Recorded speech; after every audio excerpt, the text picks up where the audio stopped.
Hey, hi. Good afternoon, everyone. I'm Birju Patel. I'm co-founder and chief operating officer of PropLegit Global Private Limited. PropLegit is India's only platform for property-linked lending acceleration, risk management, and end-to-end compliance. So this is a very important slide, summarizing the challenges which the BFSI industry in particular is facing nowadays, as far as managing their lending portfolio is concerned. So the average TAT for processing the application till disbursement anywhere between 7 to 10 days and even more. Fragmented documentations across various states. Challenges in terms of translating the documents from regional language to English, normalizing, and then taking the data points. Fraud and encumbrances are very prevalent, nowadays. Disbursement decision is not only impacting the life cycle of a loan application journey, but also impacting the revenue indirectly for the lenders.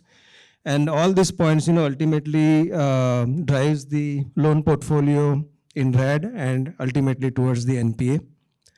So backbone of trust in property like banding and RBI compliance with speed, accuracy, and compliance is our motto. We have a unified digital due diligence, property title, valuation, and risk covering the pre-disbursement part. And in post-disbursement, we have a service buckets, which caters to reduction in the negative portfolio as well as the NPA. Our solution is built with RBI's fraud risk management framework in terms of early warning system, red flagging of accounts, and annual reporting in terms of the stress check for the KCC Agri portfolio.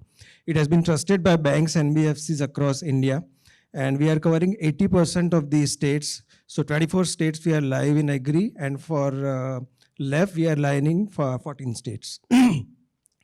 Overall impact of all the service modules that we are offering to our BFSI client results in 70% faster property validations, 99% lower credit risk exposure, and 3 times higher revenue velocity because we are reducing the TAT for each application. These are some of the clients who are using our services. And this is the entire 360-degree loan life cycle risk management that we provide to the banks and NBFCs. Right from receiving the application, you can see it on the right side of the panel. Those are the pre-disbursement services that we cater to. And on the left side, those are the post-disbursement services. And currently, if you see this life cycle, the T plus 20 is somewhere the TAT which is there as per the current, processes which the banks are having. Important thing to note here is that there is a big void in the post dispersal section. But with PropLegit services, this is how we are trying to reduce the time which is taken from the BFSI side from T plus 20 to anywhere between T to 5 to 7 days. Plus our bucket of post disbursement services helps the banks reduce their loan portfolio risk to significant extent. This is a state coverage that we are having right now. Established in 2019, we have a 70 plus strong team right now based out of Ahmedabad and Mumbai. The capacity is to process 4 lakh transactions every month, both for agri as well as the lab product portfolios. Coverage, as I told you, 24 states, RBI compliant platform. And this is the journey in short, but the focus now, since we have tested the B2B and B2C both service deliveries to our clients, the idea is now to expand pan-India for both the B2B and the B2C categories. This is a team that we are having. Thank you. Any questions?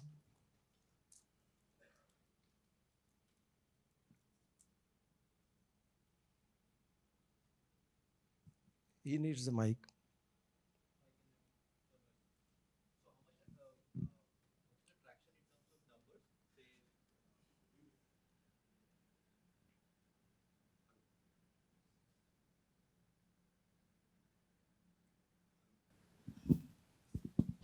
This is working. Yeah, it's fine. Some light on the traction that you would have received because you're working with multiple BFSI clients. So some light So on right that. now, our current average is anywhere between 30 to 50,000 applications per month across various services that I explained. Okay, and when you say, because different banks should be using different services, Correct, some would correct. be using there are certain pre-disbursement services, certain Yes, post-disbursement yes. services. So in terms of say this year closing, how much do you plan to make? What is the company making in terms of revenues? Okay, so last year the annual revenue was anywhere between 1.6 to 1.65 crores. But this time, at this point of time, if I, say about the October ending number also, we are about 3 crores right now. And the target for closing this year till FY, 25-26 is anywhere between 4.5 to 5 crores. Okay, great. Thanks. And how big is the team? 70 plus. 70 plus. Yeah. Sure. Thanks.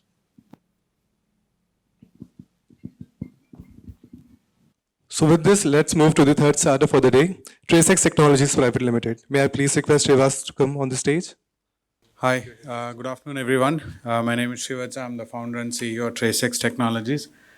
What we're excited about TraceX is we help several clients. We help enterprises meet their sustainability, implement and scale their sustainability initiative through our technology platform. That's what we do.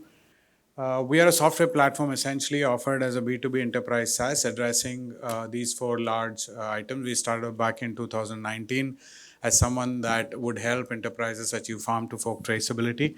But we saw that traceability is more of a generic collection of data. More often it is harnessed into achieving multiple outcomes. The second outcome that we saw was about organizations harnessing our platform to substantiate their sustainability and responsible sourcing journey. Then we started servicing a lot of clients within the voluntary carbon markets, where the legitimacy of the carbon credits were being tracked and processed on our platform, where several clients of ours use our platform as a GHG emission reduction monitoring platform, digital MRV. And lastly, we see quite a bit of attraction that we've got in the recent past on the compliances, sustainability-related compliances, including EU deforestation regulation and DCF and digital product passport, which all aligns with traceability. Right, so largely we're solving the problem with the complex supply chains, fragmented data, inaccurate data. In fact, quite hard to get certified data across the platform itself. Then sustainability reporting becoming quite complex per se, and the stringent regulatory frameworks driving adoption of traceability systems. Unless that's done, the organizations tend to lose their business, global business, both domestic and global businesses, and that's where we have seen organizations today are completely unprepared, and we can help them achieve this. And this is a global problem that we're solving, though we're largely in India, but then this is sustainability and compliances are a global problem, which is worth solving, a huge market that we're going after. In terms of the product itself, we have two products. One is the erstwhile traceability platform, which is largely focused on food and agriculture as a business, where we have a combination of a mobile and a web-based application and a remote sensing application that will help achieve farm-to-fork traceability both in the pre-harvest and post-harvest area, and a comprehensive API for interoperability. And by the way, that runs completely on our own blockchain. When I say our own blockchain, we run a private blockchain, which runs on Hyperledger Fabric. So that's tightly integrated with that. The second product is something reasonably new, about 8 to 10 months in the market. This is largely AI-powered agentic platform for driving compliances. Right now, we have the first compliance, which is EU deforestation-free compliance. That helps enterprises build traceability into their supply chain. And this is where we don't necessarily work only with food and agriculture. Though we have food and agriculture clients, we actually go horizontally across industries like rubber, paper, and chemical manufacturing and so on and so forth. That's where we've seen a lot of our clients adopting this solution. Building into this scale, so we're building a compliance stack, a foundry of compliance stack The next one that we're looking at is EPSR, which is Digital Product Passport for European products, which applies to construction materials and tires and batteries and EVs and so on and so forth.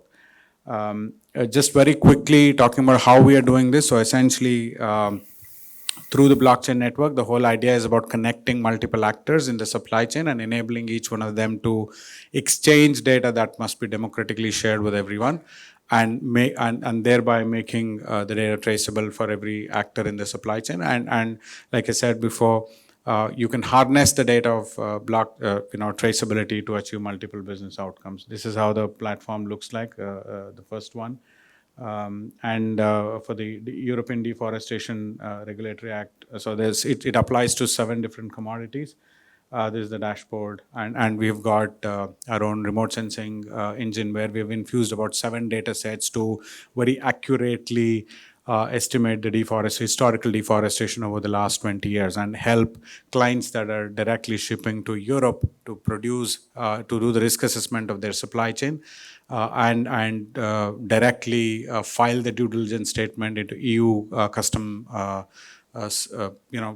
systems on our platform so that the exported product can be released from the customs. This is for the digital MRV platform that I talked about, where baselining of carbon projects to setting up KPIs for the improvements and monitoring of the carbon projects can be done on the platform. Across these different use cases, we serve over 30 plus customers across 6 different countries. We are a team of about 27 operating out of Bangalore. These are some of our customers, both in the agriculture, food, and like I was saying, with the compliance product, we are able to go across different sectors, including companies like Yokohama, Green Cards, JK Paper, and so on and so forth, the different clients that we have in different vertical. Helping clients deliver multiple outcomes. So it is ensuring that traceability can be applied to multiple outcomes that enterprises are looking at. Currently, B2B business model, a typical SaaS enterprise SaaS business model. 75% of our revenues are from subscription, and about 25% where we do integrations, implementation, integration, services, and so on and so forth.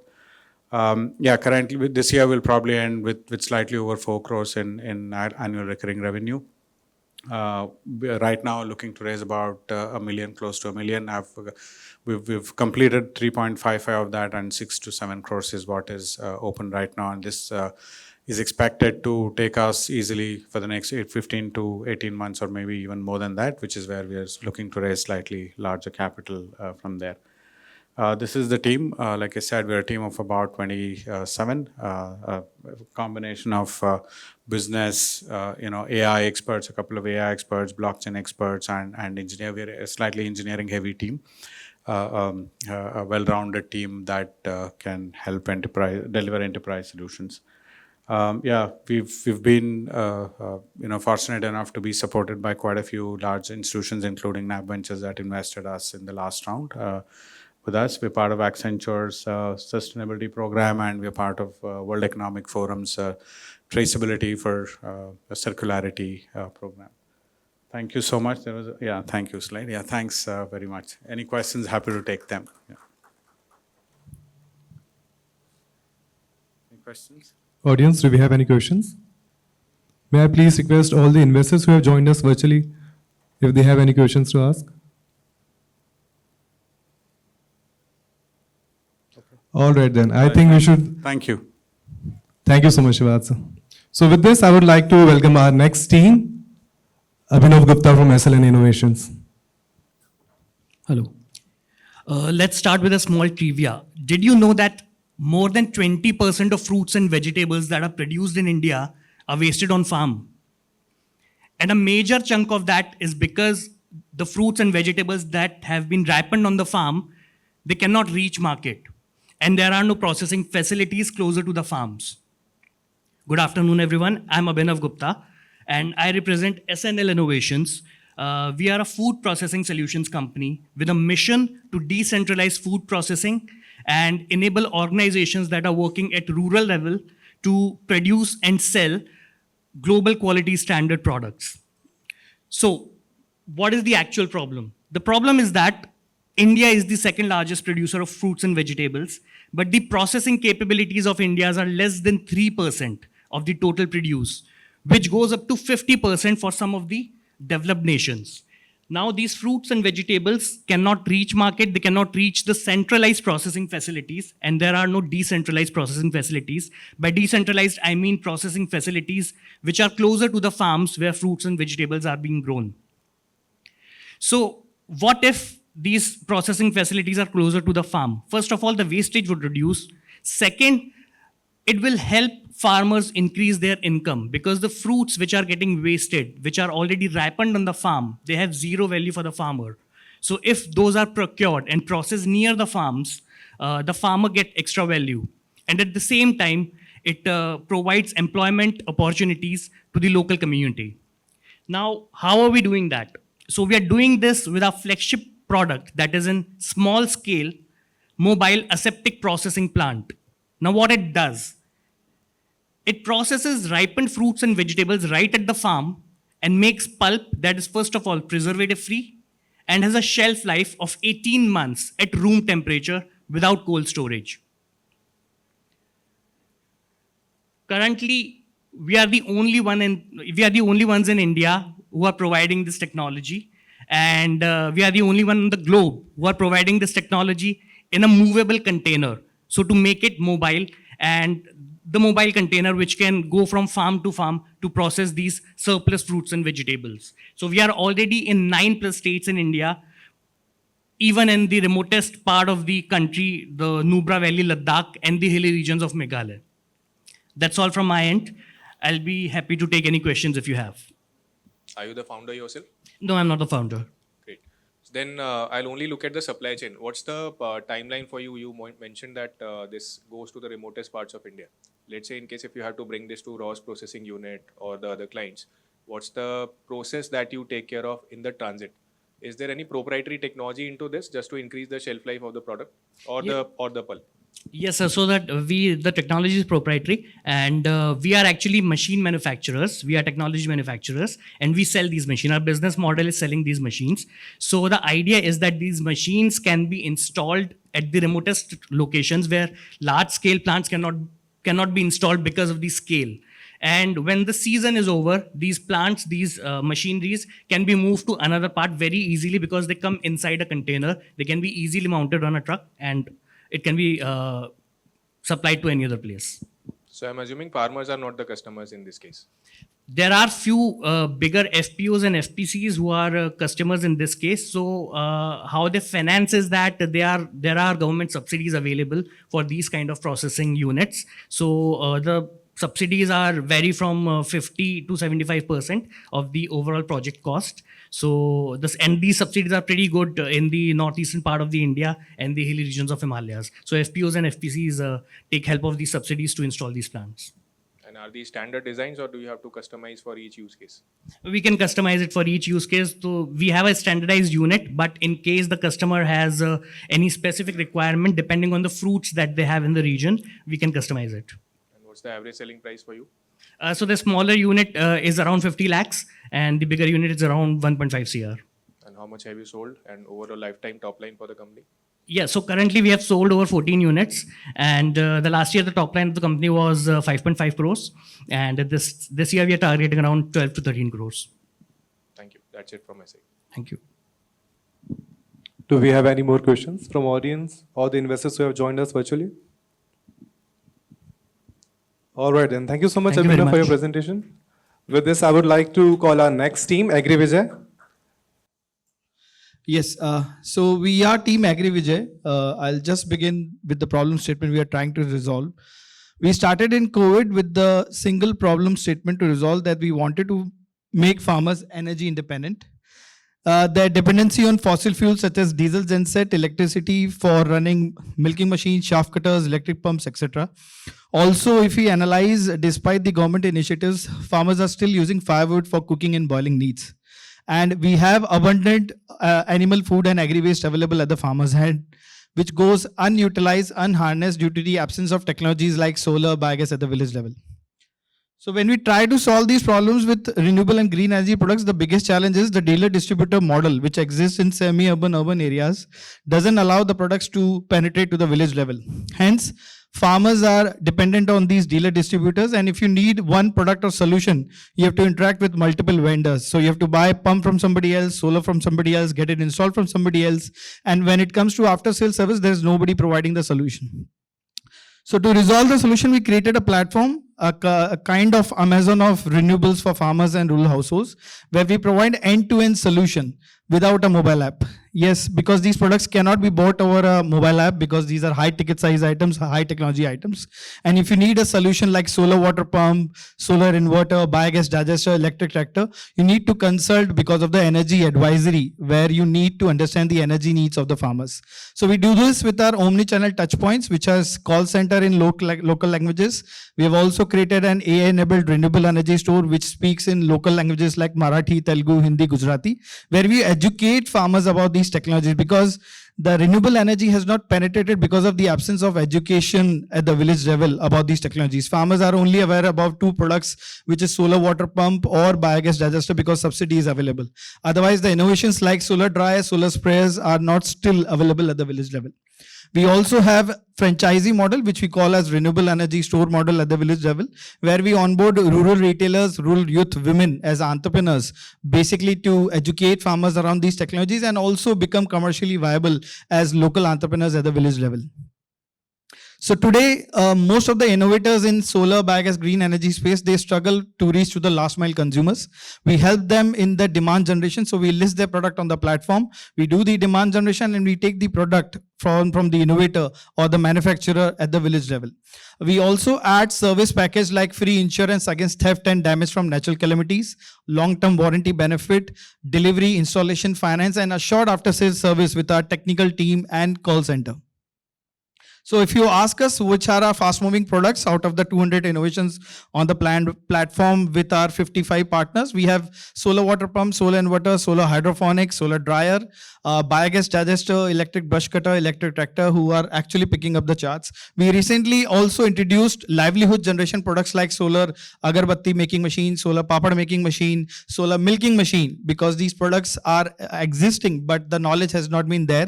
And we provide end-to-end solutions. So instead of buying these products from multiple vendors, AgriVijay can come, deliver, install these products and also provide after-sales service. And if you require a subsidy on that, AgriVijay also does that same.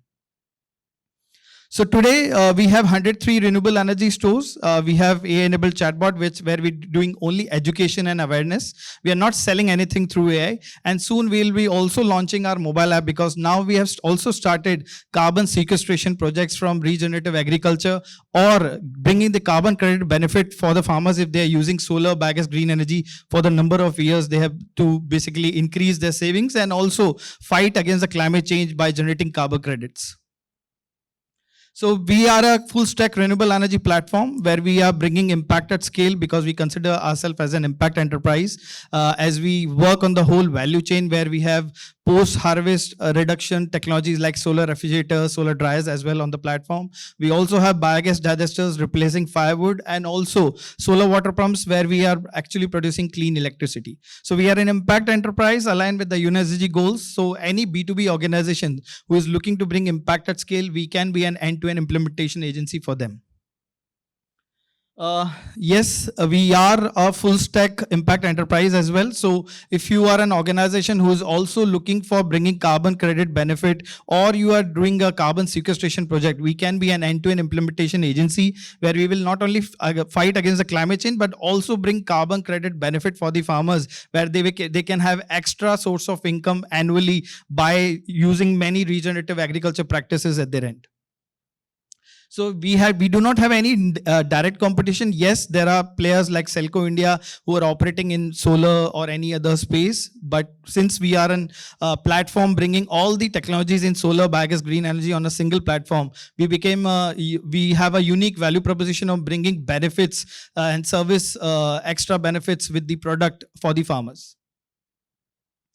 These are some partners. So we have brands like Live, Livguard, Exide, Vari as our partners, which are big brands, of course, but they do not have an access to the rural periphery. But we also help startups who struggle to reach to the last mile consumers in terms of availability, accessibility, and we also do the demand generation and make the product available as an end-to-end solution for the farmers. This is the glimpse of our work. So we are working with B2B majorly, because B2C, where we started our journey, we wanted to remain sustainable and profitable as an enterprise. We got good demand in B2B side. We have clienteles like JSW, United Nations, MG Narega as a B2B clientele. We are bringing impact at scale, and we are generating repeat orders as well. Some of our glimpse of our projects. So we have installed solar smart classrooms in Madhya Pradesh. We have also installed solar refrigerators in tribal regions of Tamil Nadu, Bihar. We have also done solar streetlights with JSW in Haryana, Punjab. And we have done multiple products in Maharashtra, like from solar swing machine to solar rice de-husking machine for the farmers in the tribal regions across Maharashtra. And some products with Selco Foundation as well, where we brought electric tiller or electric toolbars like technologies at the village level, mostly the remotest areas or where they're off-grid, it makes more sense. So we are growing sustainably, profitably year on year, 105% from 20 to 23. We turned profitable last year. We also have given exit to an early investor who backed us in 2022, AEC JKLU and Ms. Savli Kaushik. We recently onboarded IIT Kharagpur and banking veteran Joginder Singh Shekhawat on the cap table recently. This is our impact. As we are an impact enterprise, we have already onboarded 10,000 plus farmer families with these products across 18 states, 595 villages, 37 districts in India. So we are looking to raise 1 million because we are now entering into new revenue streams, new territories, where we are bringing India's first vertical bifacial solar technology in agrivoltaics with Nexusun, a German company, where we are launching the agrivoltaics as an SPV starting from PM Kusum Component A in Rajasthan with 500 kilowatt, which is 0.5 megawatt, where we'll be bringing agriculture and solar energy coexistence with the new technology as India's first. And we are also bringing lots of new projects in the carbon sequestration side, bringing carbon credit benefit from solar and biogas as well as the regenerative agriculture. We are a small team of 30 people, 15 on payroll, 15 off-roll. We operate from multiple states, Maharashtra, Rajasthan, Telangana, as well as Gujarat, where we have just started from Anand region.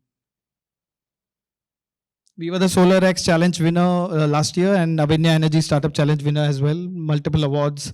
We also got appreciation by Mr. Gautam Adani over the Twitter for our business model as well. Happy to answer any questions if there are any.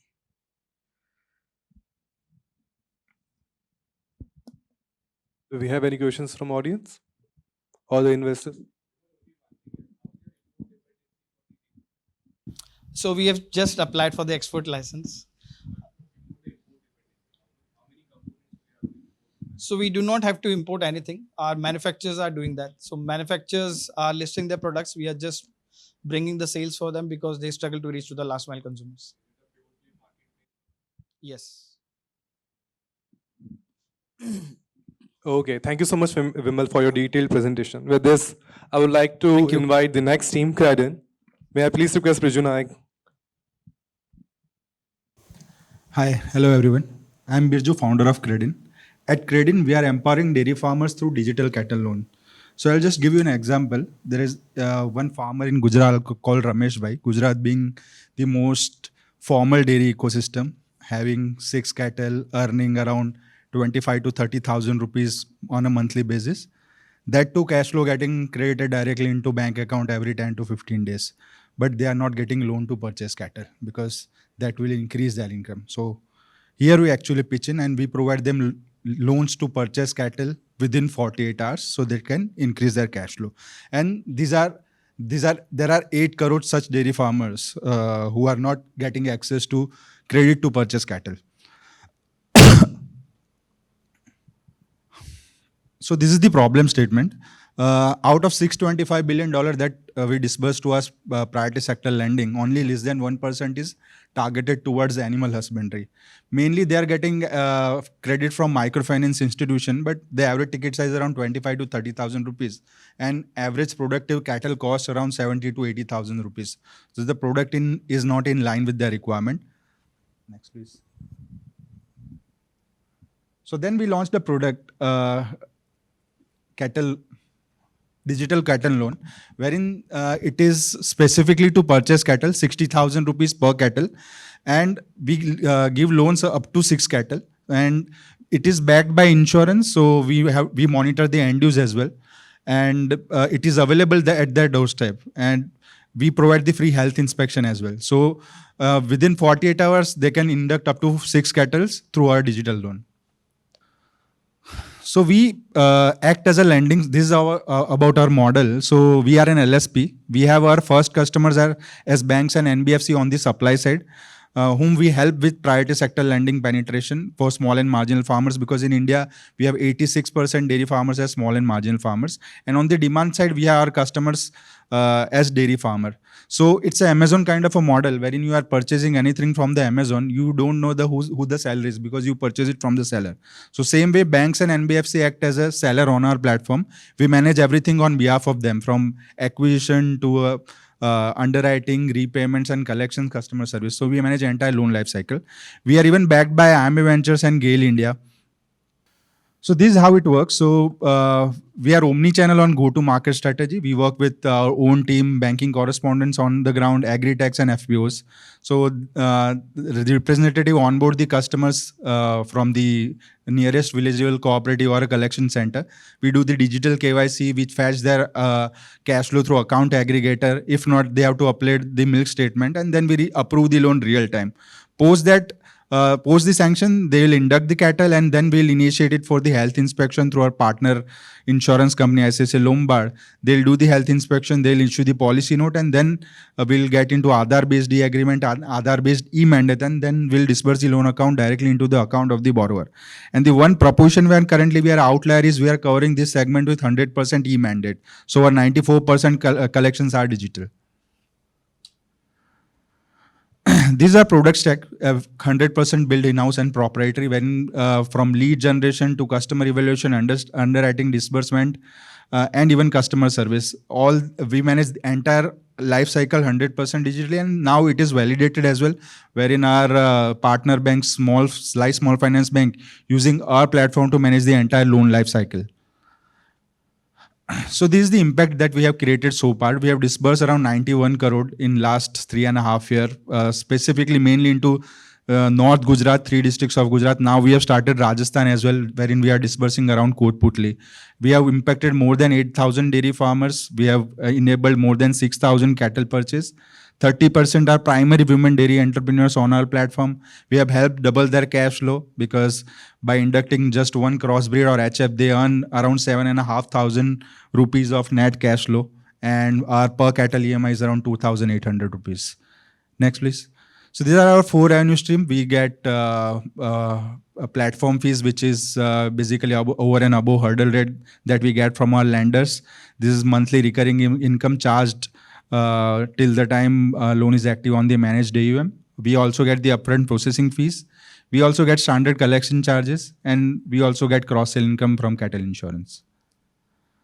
So this is the market size, very huge. We have around 11 crore active milking cattle in India. 50% is traded any given point in time. In a unit price of 70,000, it's around $4 trillion market, while 78,000 crore is the former market.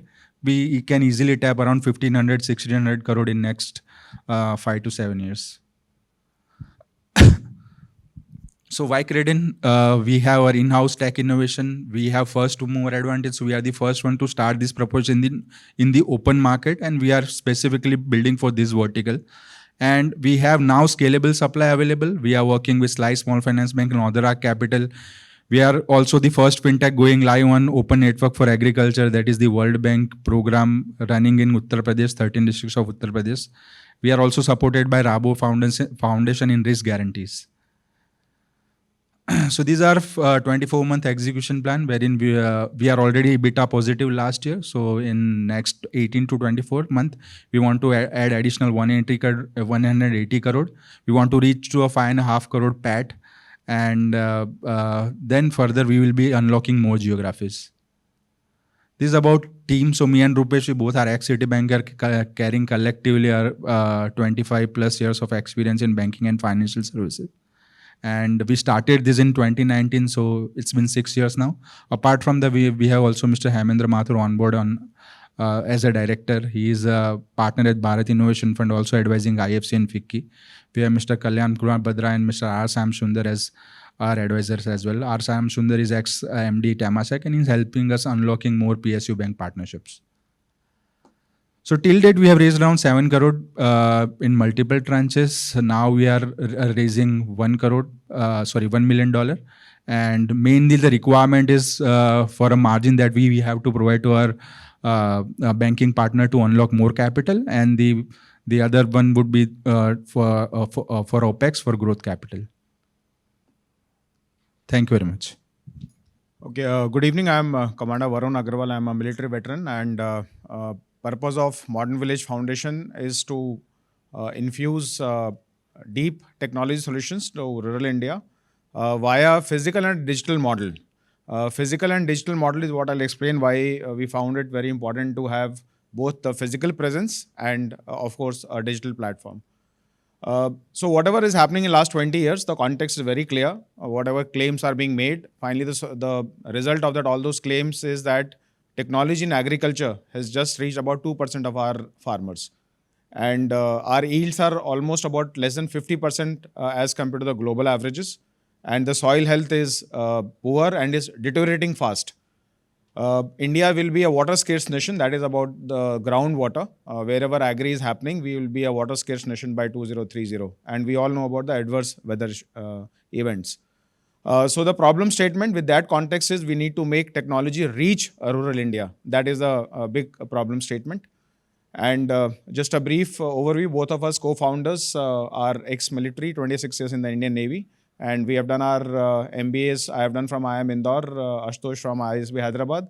And we have been into this agri sector for last about 7 years. So focus area, precision agriculture through satellite crop monitoring, AI/ML based pest and disease detection models with a physical presence. Now, just as I briefed earlier in the product showcase, this is what we get from the satellite imagery. Now, the solution to be solved is how we implement a variable rate map. That is, in the field, if we get a map which shows a deficiency only at few places, then we need to be able to spray as per that satellite map. And that is what we are building on. So we are integrating the satellite maps with the drones and the AGVs so that whatever we are doing on the field has got a precision spray, and we are reducing the chemical input use. So this is our AGV for which we are today raising funds. We are raising funds because we have made the prototype. Prototype has been made after we established the Rural Innovation Technology Center in Indore, and we have onboarded about 8,000 acres of land and about 1,400 farmers. So this is what we have designed. We started from scratch, both software and hardware. Just a very brief video I'll just play to showcase that we started the entire process ourselves, designed the software, the hardware based on the physical requirement of a farmer. In our country, we want it to be a replacement of a future tractor. So it is scalable both height-wise, width-wise, from 1.5 to 5 feet width-wise and about 2 to 4 feet height-wise, so that it can do all the operations, and need not be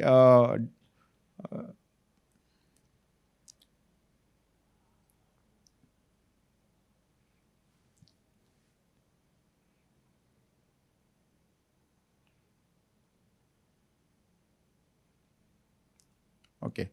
So this is just an overview as to what we are designing and how we are going ahead in our next technology update. These are the images we get from the satellite. How we are doing it, we are onboarding farmers through our physical center in the villages, and thereafter we have a tech platform integrated with all the imagery. This is our onboarding dashboard. These are the B2B dashboards we have designed for big companies if they have a front end as a farming, which we are doing with green energy companies. And this is what the advisory goes to the farmer in his own language. And this is our RITC, the first one we established in Indore, supporting about 15-20 villages. This is our physical center. And this is our collaboration span. I'll skip it. This is the service model. Impact, both impact in almost every SDG. The SAM is about 5 billion as far as Indian agri-tech is concerned, and we are addressing about 1 million. Some competitors, Satshore, Cropin, however, we have the ground presence, which these platforms do not have. This is some of the areas that we have already served. The revenue that we are looking for raising today is about 1.5 CR.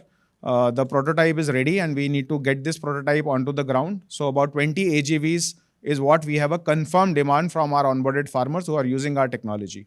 So that is what we are planning to, requiring to raise. This is our RITC at Indore.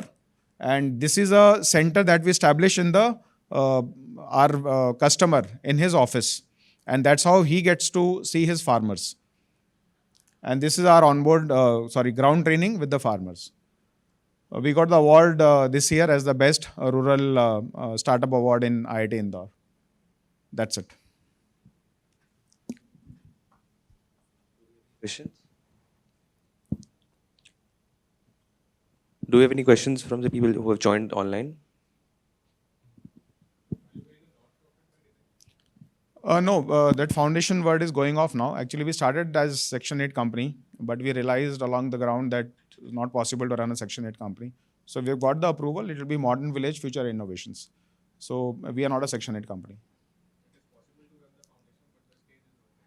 Yeah, maybe 3-4 years later, once we do our own foundation, maybe to the company.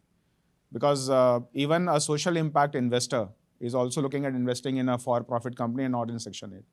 So that's the mistake we did when we started off. We thought maybe the social impact funds will come in. And our learning of last 1 year is that even those investors are not coming in. So that's the reason we got into a for-profit company. So about 18 lakhs in last 8 months. But again, that's a service oriented, what 18 lakhs we made. So we are shifting to products now. So the AGV is the first one, which would be a replacement of a tractor almost. So that is how we are getting into the product sale along with the service onboarding. So if we have a farmer who's getting the technology of satellite and the IoTs, he's able to understand the value of these products. So the whole model is to onboard through the service platform, the tech platform, but start getting the products in. So that's how the company will run. So we are getting it about 7 to 8 lakh rupees AGV. And we want to keep it much lower than the tractor and able to do all functions. It will be without diesel, so it will be battery operated. So that's how we are getting it. We are going to sell it.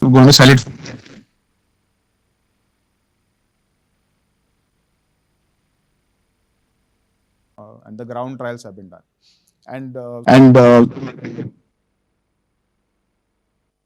like the next use case is onion sowing. So the onion sowing is a big problem case in our country.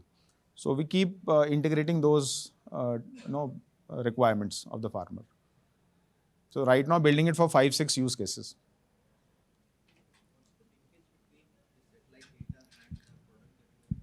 So the satellite data gives us the imagery as to what needs to be done in his farm. So he doesn't have to spray everywhere, for example. He can only spray where it is required. The nitrogen deficiency is not throughout his farm.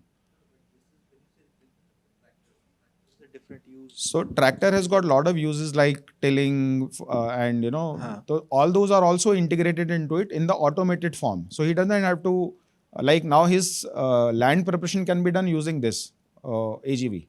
Yeah, which is fine, but so satellite data has a couple of uses. One is either you can use it for crop protection, predictive disease activities, or you can use it for obviously pre-seeding if you need the nitrogen and all those sort of things, some soil nutrient need to be put in, those sort of thing. But I'm still not able to understand the linkage with your the tractor replacement, because that is for tilling and plowing. So our service starts from pre-sowing. So when we onboard him, we onboard his field. Now when we onboard him, we exactly know what is next crop. So for example, we don't recommend tilling. Now every farmer does tilling. So we do a conservative tilling. So for the conservative tilling, this AGV is designed. So the entire cycle, because of time only 3 minutes, our services are from pre-sowing till post-harvest. Okay. And in that entire service, the first point is onboarding using the satellite platform. Okay. Got it. So, sorry, just wanted to just add 2 quick points to what Varun sir said. First, to answer you, so far, whatever the revenue has been there is based on the satellite based advisory services. Those have been to clean energy or green energy companies and some agri industry. So those are the projects that we have been doing. Like he said, we are moving to the AGV part as the first product. To your question, the AGV, the navigation, even if you leave the variable rate application, which is a futuristic use case, even the navigation and the efficient execution in an autonomous and without farmer intervention way requires that field coordinates, etc., are integrated with the product, with the vehicle. So satellite image is used only for variable rate application, but like our platform was shown there. So at the time of onboarding of a farm or farmer, we get the field information, the crop information, soil information, but we also get the polygons and the shape and of the field, so that we can do this in an autonomous way on a field level. That's the idea. Thank you.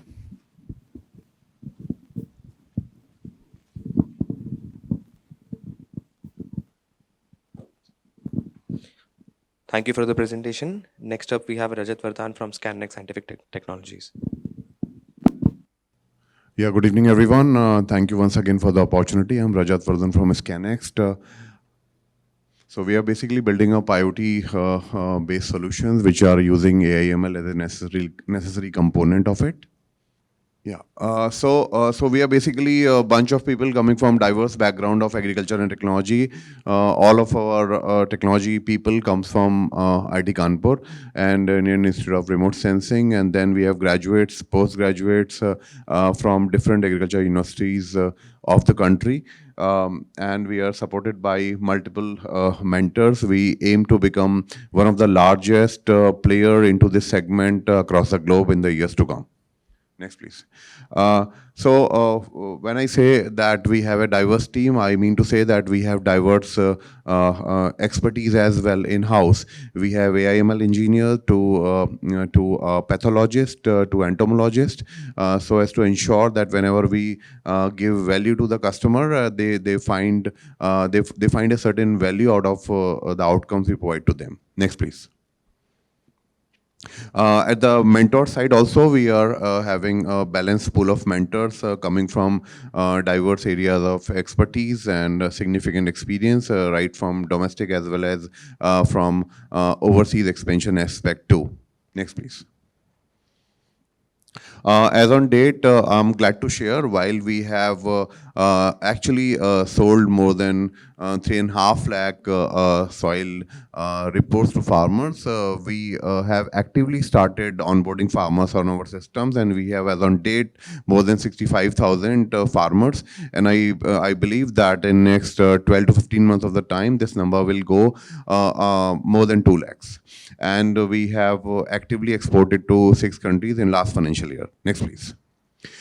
We started with Bhu Parikshak, which is a smart soil testing technology, which works on NIR spectroscopy and AI/ML, and that product has got great acceptance across the markets. And now we have started to unfold rest of our solutions. One being smart AI/ML powered pest detection, monitoring, and advisory stations, which we are building up, which works on again different frequencies of lights, and it uses AI/ML and uses ETL to guide farmers, effectively demonstrated in 2 states as on date. We have also ventured into smart solar drying, and this is also one segment wherein we have brought a very innovative solution which will have global use cases. While we provide soil and pests, we have also integrated GIS so that users can, especially the B2B users, can find value out of the proposition we provide. Next, please. So this how we provide, once we give value to the users, they get a dashboard which is powered up by our hardwares from the ground, and users are able to pinpointedly see the pest which is getting reported from a village, in what weather, what kind of ETL has been breached. We also tell reports of a soil in different geographies. We also provide a proof of what kind of pest has been captured in which geography. Next, please. These are a couple of patents which are underway. Very recently, we have also filed a pesticide detection patent, and I see that this financial year we should be filing 6 patents, and that is what is very, very important. And next year also we are launching 2nd generation device of soil testing technology. Next, please. We are basically participating in global $25 billion market, and we see that we would be becoming a very important player in this segment globally in the time and years to come. Next, please. We have a very diverse set of revenues. Almost 28% of revenues come from SaaS, and I see that in next 5 years, almost 60% of the revenue we are emphasizing that they should be coming from SaaS, and rest would be coming from hardware. But it is very important learning for us that it has to be hardware first approach. We also have actually cater to diverse set of customers, from VLEs to agri-value chain companies to exporters, processors, research institutions. So there is a balanced approach here as well. Next, please. In case of competitive analysis, we see that we have our competition in Germany, Netherlands, and more so from Europe-based competition, which is investing hugely into R&D. And since we are backed up by IIT Kanpur, IIT Delhi, IIT Ropar, and IIT Tirupati, we are very much poised to give a head-on to the global competition in a phasic manner. Next, please. Similarly, on the pest monitoring side as well, our competition again lies with the major Europe-based customers, Europe-based organizations, and we see our advantage is that we are far more affordable, and at the same time we customize towards not just targeting the big farms, but it is targeted towards small and marginal farmers too. Next, please. In case of environment and social impact, we have found out that in case of pest detection, it has been found that almost it is able to save 25 to 40% of the pesticide uses. And I'm glad to report that last year we worked with WWF, and they have presented our solution in ET Summit just a month ago. And this is a proof of the sincerity of a solution we are actually bringing up for stakeholders. And ICR and IAP has also reported a significant farmer increase in farmers' income by using the tech stack we have provided. So only by investing 200 rupees to 250 rupees, farmers have been, reportedly they have been able to increase their income by up to 10,000 rupees by reduction of optimization of fertilizers and increase of yield. And we also see that it is also creating a lot of entrepreneurial opportunities on ground. And in next phase of our growth, we are going to bring up a lot of village level entrepreneurs across the nook and corner of the country, starting from Uttar Pradesh. Next, please. So I'm very proud to share, last year we did around 186 lakhs, and this year we are going to cross 8 crores with a healthy 15% PAT. And the way we are growing, we are increasing our capacity by almost 4x this year.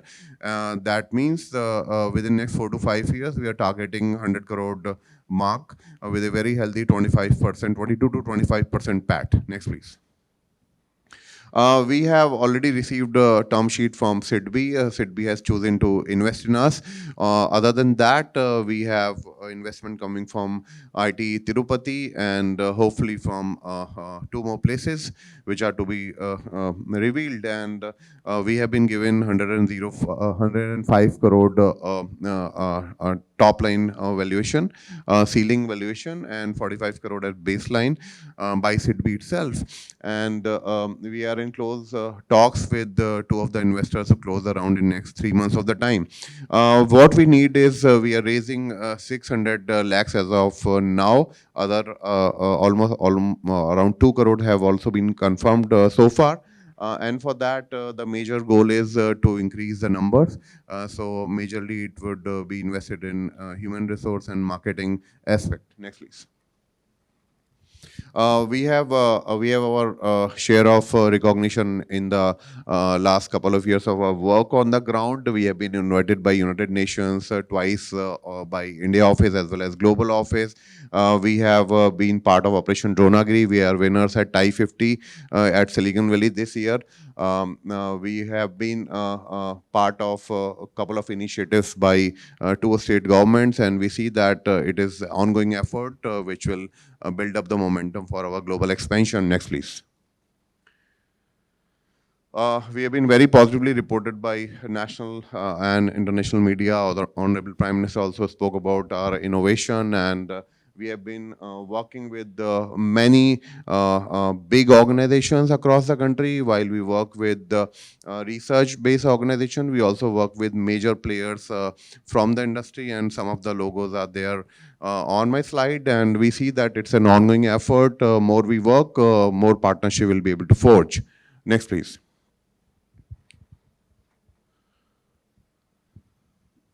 Yeah, that's it from my side. If you have any questions, happy to answer.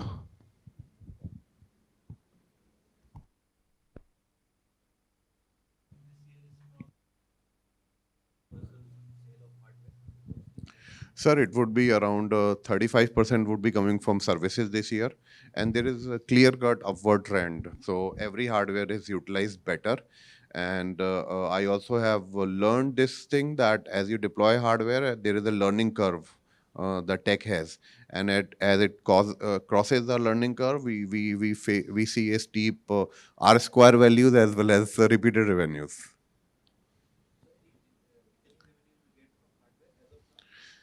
Yes, sir. A lot of customers are coming up with recurring numbers, both at domestic as well as overseas levels.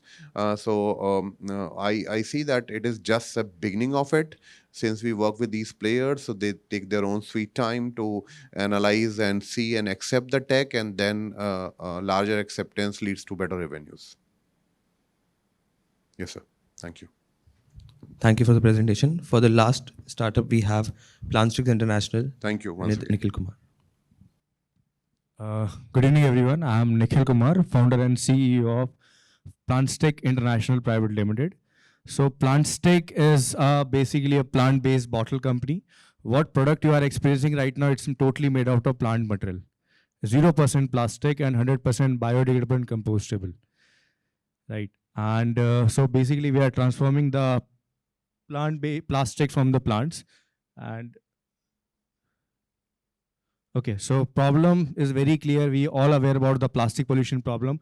We are just neglecting this problem with nothing is happening, but we are damaging our future, current, present, even the environment, human health, and all the things. So we are solving that problem with our 100% plant-based packaging solution, which is truly biodegradable, including cap, bottle, label, everything is totally top to bottom, 100% degradable.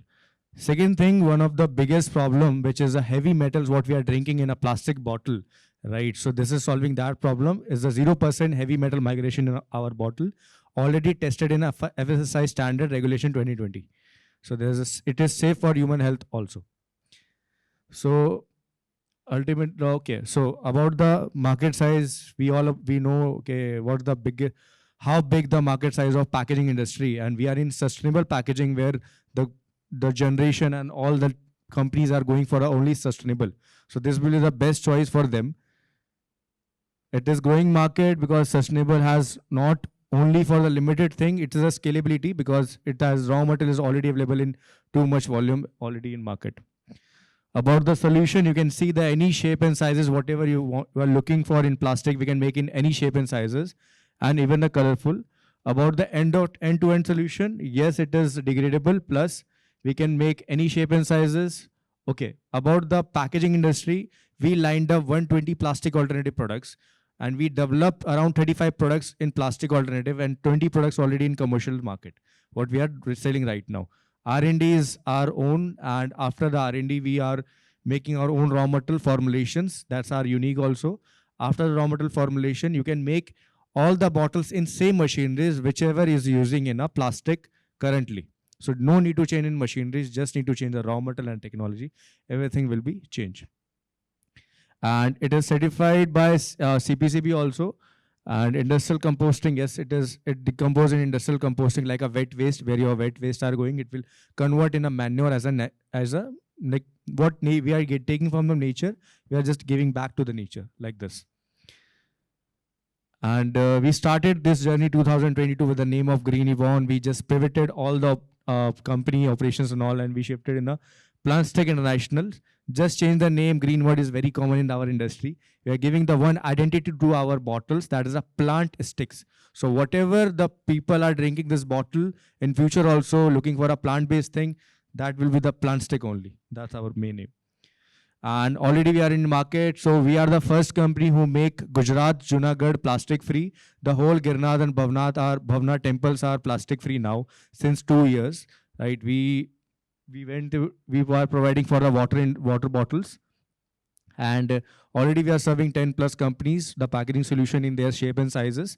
Totally we are in B2B, plus some companies we are doing stability test with their liquid items. It is suitable or not.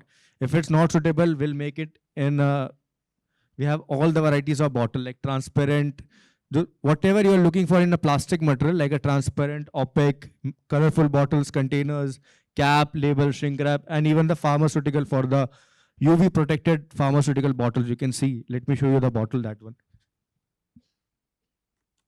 So these are the pharma bottles.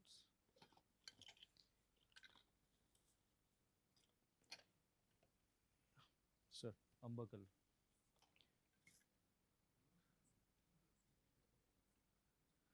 Yeah.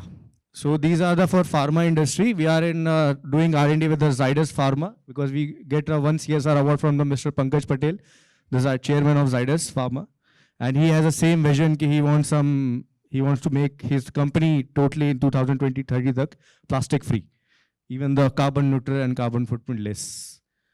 Okay, so we have some ties with the PDU University to scale in industrial level our products, and one of the we just appoint one distributor in Nepal to execute in Nepal industry. Nepal also international market, just we are trying to enter. And yes, it is the biggest problem for the HoReCa industry, what is looking for pharmaceuticals, cosmetic, FMCG.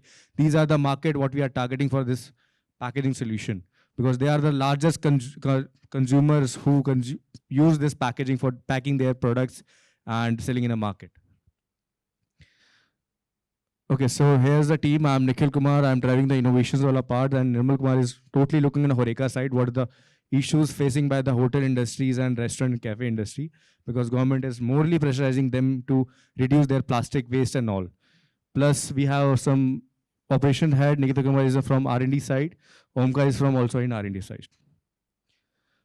Okay, currently the revenue stream is directly selling of this compostable packaging to the industry, co-branding and licensing, and even we are looking for how we can scale this through JVs and licensing part also, because that no need to change in machinery, that's why.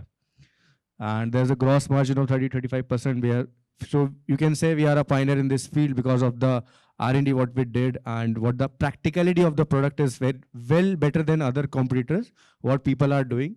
And we have even data how it is practical, because already we are selling since 2 years this bottle, and there's no you can say problems like this for regarding bottles. Okay, so these are the fund requests what we are looking for right now to boost more R&D, and we are raising 2.5 CR certifications Morely for India, we have some certification pending. We have to take that certification also. And tools and OEM, branding, marketing, and the team structure to boost this product pan-India, even the international market. So currently this is revenue. Last year we did 62 lakhs only in Gujarat. And after this 1st April 2025, we are expanding pan-India right now. And we are doing many testing and trial with the current manufacturing and current clients. And we are expecting orders from there this is like 25, 26 you can say. We are expecting 4 CR of revenue, then 12, then this. It will go higher, but just we need to just expand very fast. Nothing is okay. How the transformation? It is truly compostable, no migration, 100% compostable, reducing greenhouse gas emission, plus no hazardous for human health, carbon footprint. How the bottle is degrading? You can see the images like this. How is the bottle decompose in industrial facility? Okay, so these are in R&D stage. These are barrier bottle for the carbonate industry and alcohol industry. We are in R&D stage. We are developing the grade and bottle for that. Second thing is a takeaway food containers. That is also biggest problem. What food we are getting from the Zomato and Swiggy. They're specially asked by the Zomato, can you develop that thing in compostable? So we are developing. And second is our flexible packaging, the wafers and pouches like this. We are also developing. And transparent food containers. So these are in R&D stage. We are still in R&D, not launch. After the R&D, that's all product has a largest market size in each and every market. We are in ESG goal. We are aligned with the 5 ESG goals for that. So these are some media coverage. What we have, Mr. Ashwini Vaishnav, we have invited from the Indian Railway also to execute this portal. And we are doing some pilots in Indian Railway also.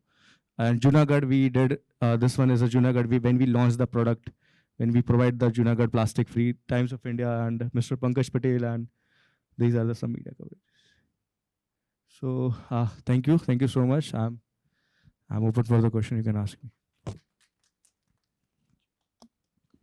Do we have any questions?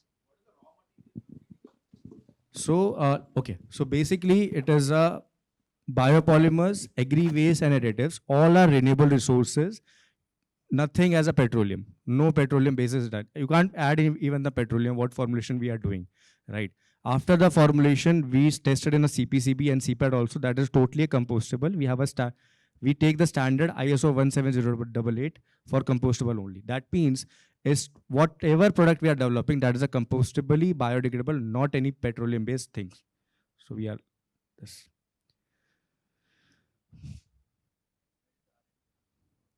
In Gandhinagar only, sir.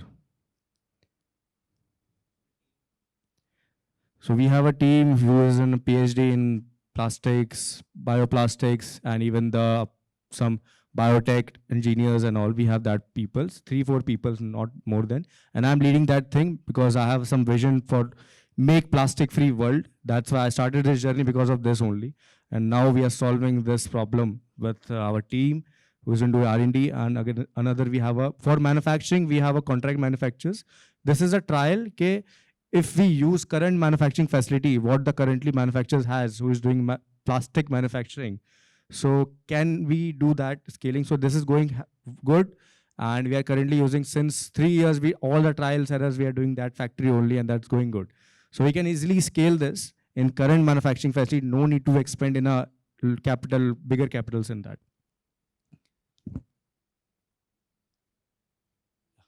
Thank you. Yes, sir. Okay, so about the biodegradable, the plant stick bottle is 100% compostable and biodegradable. Let me give you the one best advice for the compostable and biodegradable. Compostable, that means you need to give the specific condition to decompose this bottle, right? That is the industrial composting where the wet waste are going, right? If you are putting this bottle now only, it will take 6 to 8 months to decompose. But if you are not putting in a composting facility, after 2 years, the bottle will start biodegrading themselves. It break down and it will come soft and again, you can't use and you have to throw. So it will start biodegrading. The thing is, whatever the plastic product is developing, all product has a own end of life. There's no infinity like a plastics and all, right? It will decompose. If you're composting that, it will compose. If you're not composting, it will biodegrade. These are the difference between the compostable and biodegradable. Exact. Thank you.